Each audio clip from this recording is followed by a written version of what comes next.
La drague directe, pure et dure, pas de censure. Bienvenue dans le Coach Drague Podcast.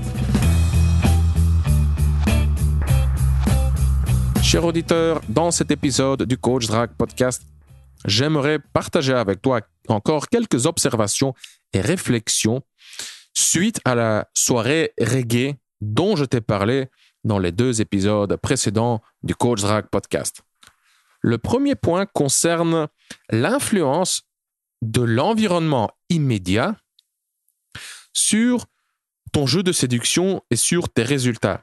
Attention, dans l'épisode précédent, je pense, ou celui d'avant, je t'ai parlé de l'influence de ton environnement social, c'est-à-dire tes amis, ta famille, etc., sur ton apprentissage de la drague et sur ton développement personnel en général. Ici, je parle d'autre chose. Ici, je parle de l'influence de l'environnement immédiat sur ton jeu de séduction et sur tes résultats.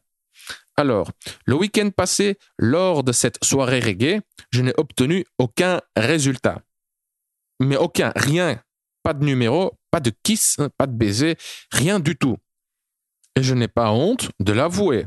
Normalement, quand je sors le soir, j'obtiens au moins un petit numéro, souvent plusieurs numéros, et un petit bisou ou plusieurs. Quand je dis petit bisou, je parle d'un bisou sur la bouche avec la langue. Mais le week-end passé, lors de la soirée reggae, je n'ai obtenu rien de tout ça. Comment expliquer cela? Je ne peux pas te donner une réponse avec 100% de certitude. Et cher auditeur, fais très attention à ce que je vais te dire maintenant, car c'est comme ça qu'on progresse en matière de drague.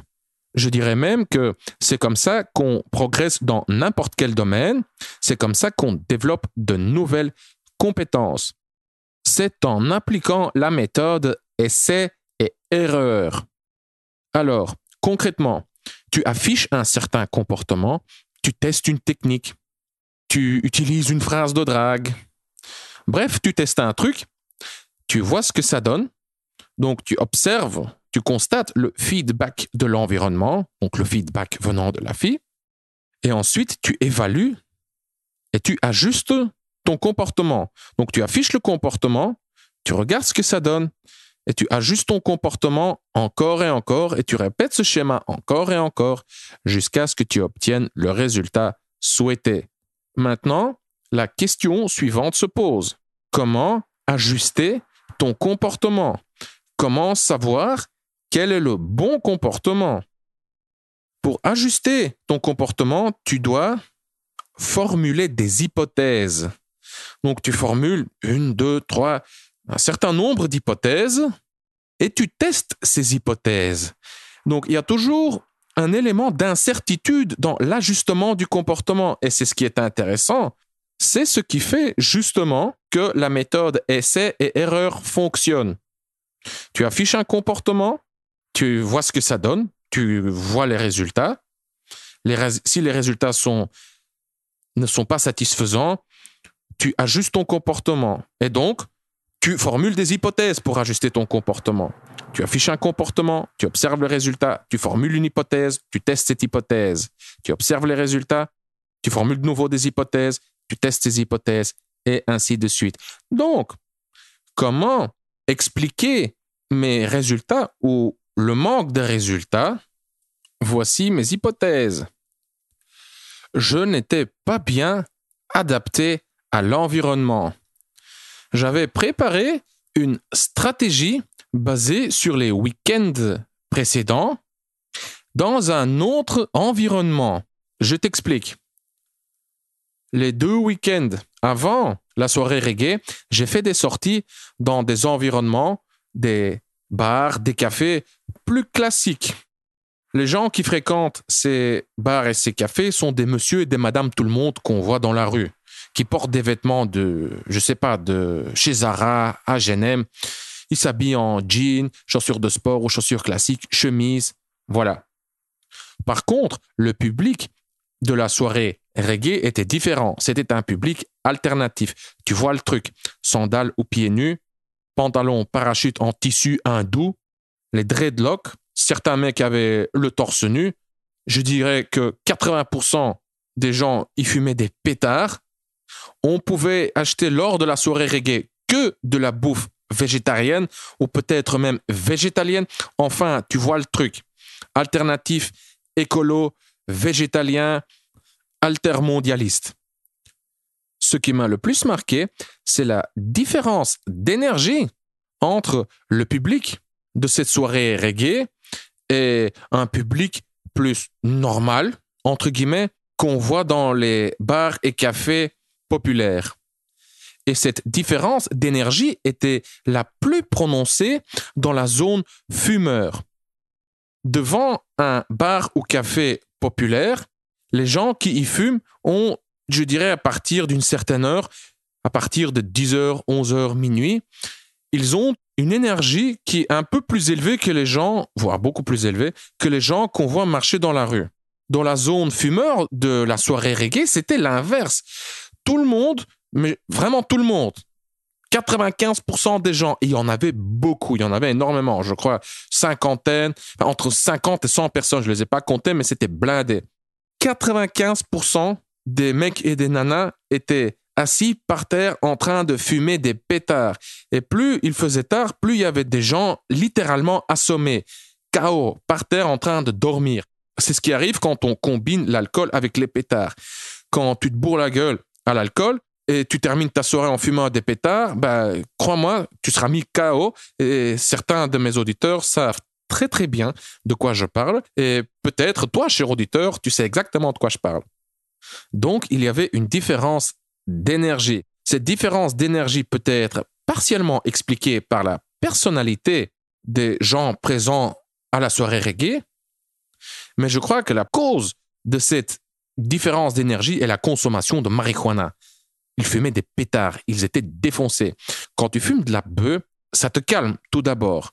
Mais chez certaines personnes, ça stimule aussi l'angoisse. Tu es plus timide, un petit peu plus parano, plus mal à l'aise. Et moi, dans cette ambiance de peace, love and harmony, j'étais en train de draguer comme un taré, de manière directe, physique et plutôt agressive, entre guillemets, car c'était ma conclusion des 2 week-ends précédents. Plus j'étais direct, tactile et agressif, plus j'obtenais des résultats. Et avant la soirée reggae, je me suis dit que je devais continuer sur cet élan, mais je n'ai pas tenu compte du changement d'environnement. Donc, ma conclusion est que j'aurais dû tenir compte du changement d'environnement et j'aurais dû adapter mon énergie à ce nouvel environnement. J'aurais dû baisser mon niveau d'énergie. Et ceci est l'inverse de ce que j'avais conclu les 2 week-ends avant la soirée reggae, car à ces endroits, le niveau d'énergie était plus élevé. Bref, Consti, est-ce que tu aurais pu tirer cette conclusion plus tôt et adapter ton niveau d'énergie plus tôt? Oui, cher auditeur, j'aurais pu, mais je ne l'ai pas fait. Je n'y ai tout simplement pas pensé. Pourquoi? Premièrement, car même à un seul endroit, le niveau d'énergie fluctue. Tu ne vas pas aborder à 8, 9, 10 heures du soir de la même façon que tu abordes à minuit, 1 ou 2 heures du soir. Ou tu n'abordes pas de la même façon à minuit que tu abordes à 3, 4 heures. Si tu peux, mais c'est moins efficace, c'est moins optimal. Et la différence dans l'approche selon les heures est surtout une question d'énergie, une question d'enthousiasme, d'excitation. Donc, je m'attendais à avoir un bon match, une bonne harmonie entre mon niveau d'énergie et celui de l'endroit, de la salle, de la foule, de la masse. Mais cette harmonie n'a jamais eu lieu. Ce match ne s'est jamais produit. Je dirais même que le décalage n'a fait que s'amplifier. Plus le temps passait, plus je buvais, plus j'étais, oui, bourré, enthousiaste et désinhibé. Mais pour les gens autour de moi, c'était l'inverse. Plus le temps passait, plus ils fumaient, plus ils devenaient mous, lents, absents et je dirais même légèrement anxieux, légèrement parano. Bref, je n'ai pas réussi à adapter mon niveau d'énergie à celui de l'endroit. Je n'ai pas pensé à adapter mon niveau d'énergie. Ensuite, je n'ai pas réussi à prédire l'évolution du niveau d'énergie de l'endroit, car mon schéma était basé sur d'autres endroits et j'ai utilisé le schéma existant, j'ai collé mes schémas existants sur cet endroit et ça n'a pas marché. Bref, je me suis mal adapté à l'environnement et parfois ça peut être très subtil, mais suffisant. Est-ce que c'est une bonne explication? Encore une fois, je ne sais pas, c'est juste une hypothèse. Il y a une autre explication, que mon game est tout simplement insuffisant, que mon game est tout simplement pas assez bon. C'est possible. Mais oh, cher auditeur, n'ose pas confirmer. Hein. Ce n'est pas à toi de le confirmer. Hein, sinon, oh là là là là. La première, c'est pour te faire la leçon. La deuxième, c'est pour le principe. Et la troisième, c'est parce que jamais de son... Non, sérieux, blague à part. Peut-être effectivement que mon game n'était pas assez bon. C'est clair, sinon j'aurais obtenu plus de résultats. Mais, cependant, l'analyse « ton game n'est pas assez bon », venant de moi « mon game n'est pas assez bon », est une analyse trop vague, ça veut rien dire. C'est pour ça que je préfère creuser et trouver des points concrets que je pourrais améliorer. Et des points concrets, des hypothèses, j'en ai formulé encore quelques-unes, mais je vois que le podcast dure déjà plus de 10 minutes. Et ici, j'ai encore un tas de notes, un tas de trucs que j'aimerais partager avec toi. Et donc, les autres hypothèses, je vais les laisser tomber et je vais continuer avec le point suivant, qui est la présence de mes amis. Ces dernières semaines, j'ai développé l'habitude de sortir seul. Je sors seul en journée, je sors seul en soirée. Je préfère. C'est plus simple. Je suis plus libre, je dois tenir compte de personne et il y a aussi très peu de gens qui savent me suivre. Attention, il y en a, mais il n'y en a que quelques-uns. Souvent, la présence d'autres gens forme un obstacle. Attention, forme un obstacle quand je sors pour draguer. Si c'est pour m'amuser, il n'y a pas de souci. J'adore sortir avec mes potes, on s'éclate, mais oui, on n'a pas le même niveau, quoi. Par contre, si on sort entre dragueurs, là aussi, c'est pas toujours optimal. Tu dois tenir compte d'eux, ou bien ils viennent te saboter, ou bien ils viennent sucer ton énergie. Il y a que très peu de mecs avec qui je suis compatible. Bref, ce soir-là, je n'étais pas seul. J'étais là avec un pote et une amie, et oui, quelque part, ça a bousillé mon focus. La plupart de mes approches, je les ai faites en présence de mon pote, et pour être vraiment franc, il y a une petite partie de moi qui faisait ces approches pour divertir mon pote, pour lui montrer à quel point j'étais bon, confiant. Une partie de moi voulait tout simplement faire rire mon pote. C'était pour déconner. Et oui, même si c'est inconscient, les filles le ressentent quand même et réagissent à ça. Donc, ça peut être aussi une explication pourquoi la mayonnaise ne prenait pas ce soir-là. Un deuxième truc. Quand mon pote n'était pas là, je me sentais un petit peu perdu. Car ce soir-là, j'avais développé l'habitude d'aborder en sa présence. Tu sais probablement de quoi je parle, cher auditeur. Quand mon pote n'était pas là, je me sentais un petit peu perdu, je me sentais un petit peu moins confiant, j'avais perdu mon point de repère. Et ça, malgré mon habitude de sortir et de draguer tout seul. C'est bizarre, mais c'est comme ça et c'est une observation intéressante. Point suivant. Une ancienne amie était là également. Donc, on était à 3, moi, mon pote et une amie. Entre elle et moi, il n'y a jamais rien eu. Cependant, ce soir-là, elle m'a fait quelques compliments. Elle m'a dit « Ah, t'es vraiment devenu beau ». Et elle m'a touché à quelques reprises, des touchés plus sensuels comme ça. Pendant que je dansais, elle s'est rapprochée à quelques reprises de moi. Donc, je me suis posé la question. Est-ce qu'elle m'envoie des signes d'intérêt? Est-ce qu'elle est intéressée? Je ne sais pas. Je ne suis pas certain. Peut-être. Comment le savoir? J'aurais dû escalader physiquement, le kino-escalation, comme on dit. Et là, j'aurais eu une réponse. Il y a un autre phénomène qui s'appelle le sexual overperception bias. Je vais le répéter avec un accent français. Le sexual overperception bias. Ça veut dire quoi? Ça veut dire que beaucoup de mecs interprètent les signes des femmes fautivement comme des signes d'intérêt.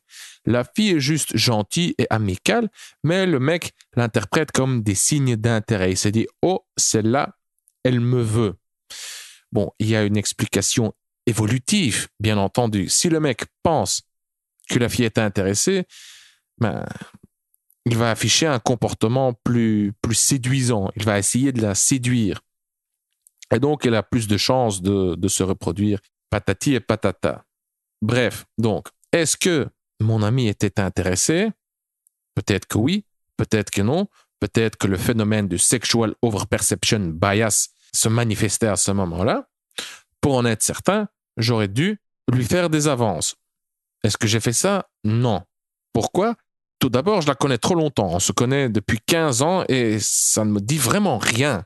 Rien. Physiquement, mentalement, ça me dit rien. Ça me laisse complètement indifférent. Je ressens absolument rien dans les couilles. Pas de titillement, pas d'excitation, rien dans les couilles, rien dans le ventre. Ensuite, c'est une question de principe. Je la connais trop longtemps. Écoute, j'ai l'embarras du choix. Je sais pas, enfin oui, ça sonne un peu. En fait, c'est l'excuse que les femmes utilisent. Je ne veux pas gâcher notre amitié. Mais c'est vraiment ça, je veux pas risquer ça, quoi. Vis-à-vis d'elle, j'ai constaté un autre phénomène intéressant dans ma petite tête. Après le énième râteau, j'ai commencé à hésiter. Je me suis dit, tiens, et pourquoi pas elle? Car c'était l'option la plus viable, c'était l'option la plus facile. Elle se rapprochait de moi, elle me faisait des compliments, elle m'attrapait pour danser, elle me caressait le bras. Attention au sexual overperception bias, encore une fois. Mais comparé aux autres filles, c'est ce qu'il y avait de plus accessible. J'ai constaté le doute s'installer en moi et j'ai vraiment dû utiliser de la volonté pour dire non, stop, tu ne le fais pas, tu continues à draguer, tu gardes ton objectif en tête, râteau ou pas, tu ne le fais pas, point. Et maintenant, cher auditeur, on passe à la dernière anecdote. J'étais dehors avec mon pote. Nous étions en train de discuter de je ne sais plus quoi. On s'est retrouvé en interaction avec une femme plus âgée. Elle devait avoir dans la quarantaine, plus ou moins 45 ans, je suppose. Et elle était moche, elle avait mauvaise mine, elle avait les joues creuses, elle avait des rides, elle avait les cheveux courts, ses dents étaient en mauvais état. Elle n'avait pas bonne mine, tout simplement. Et j'ai très vite détourné la conversation. J'ai interprété fautivement ce qu'il disait pour le fun, tout simplement, pour déconner. Encore une fois, je ne me rappelle pas exactement le sujet de la conversation, mais voici ce que j'en ai fait. Chère demoiselle, donc si je comprends bien, vous me parlez de ce truc gros, long et dur, avec le bout pourpre qui bat, qui pulse au rythme des battements du cœur, c'est ça? Est-ce que vous visualisez clairement la veine au-dessus? C'est bien ça. Elle entre tout de suite dans mon jeu, elle en rajoute. Maintenant, cher auditeur, ce qui est intéressant, c'est d'observer la différence de comportement. Une fille plus jeune, avec une valeur plus élevée, une sexual market value plus élevée, aurait probablement réagi de manière différente. Mais cette femme, vu que son sexual market value est plus bas que le mien, elle a tout de suite mordu à l'hameçon. Le concept du sexual market value, moi je traduis ça comme la valeur sur le marché de l'amour. Ce concept est très intéressant pour mieux comprendre les interactions hommes-femmes. Une femme qui a une valeur plus élevée que celle du mec va se comporter différemment qu'une femme qui a une valeur plus basse que celle du mec. Et vice-versa, un homme qui a une valeur plus élevée que celle d'une femme va se comporter différemment vis-à-vis de cette femme qu'un mec qui a une valeur plus basse que celle de la femme. Tu connais le phénomène classique. Quand toi, tu es intéressé par une fille, dans la plupart des cas, la fille n'est pas intéressée par toi. Et vice-versa. Les filles qui te veulent, ce ne sont pas les filles que toi tu veux. Et c'est lié à la valeur sur le marché de l'amour. Les filles qui te veulent toi, c'est souvent des filles qui ont une valeur plus basse que la tienne. Et les filles que toi tu désires ont souvent une valeur plus élevée que la tienne. Bref, la suite de l'histoire. À un moment donné, elle me dit « Pince-moi les fesses alors ». Je lui réponds « Mes chères demoiselles, je n'oserais jamais comme ça devant tout le monde ». Elle me répond « Suis-moi alors ». Elle se retourne et elle entre à l'intérieur. Et moi, qu'est-ce que je fais? Rien. je ne la suis pas. Quelques instants plus tard, elle revient. Et j'ai un petit pincement au cœur quand j'y repense. On pouvait lire la déception sur son visage. Elle avait le langage du corps plus renfermé. Elle baissait la tête, elle regardait par terre, elle avait oublié son sac. Elle n'osait plus me regarder dans les yeux. Je dis à mon pote, regarde son visage. Tu vois la déception sur son visage? Elle pouvait réagir différemment. Elle avait le choix. Et retiens ça, cher auditeur. Nous avons toujours le choix. Nous pouvons toujours choisir notre interprétation. On peut choisir comment on interprète chaque situation et on peut choisir notre comportement. Pareil pour cette femme. Elle pouvait réagir différemment. Imagine, elle me dit de la suivre. Je refuse. Je ne la suis pas. Elle revient et elle me lance un défi. Elle me dit ou elle me taquine. Par exemple, elle revient et elle dit « Alors, où sont passées tes couilles ?» Hop, elle se retourne et elle se casse. Si elle avait fait ça, elle aurait marqué des points. Attention, ce n'est pas en marquant des points que j'allais la baiser. Cette femme, jamais au monde, je l'aurais baisée. Enfin, si. Après une bouteille de vodka et pour quelques centaines d'euros, je pense qu'il y a moyen. Bref, cher auditeur, je voulais juste partager cette histoire avec toi. Maintenant, j'ai une petite question pour toi. Es-tu attiré par une fille en particulier? Oui, cette fille. Tu sais parfaitement de qui il s'agit. Et as-tu peur de bousiller tes chances avec elle? Et veux-tu savoir que dire exactement, mot pour mot, quand et comment le dire afin de la séduire?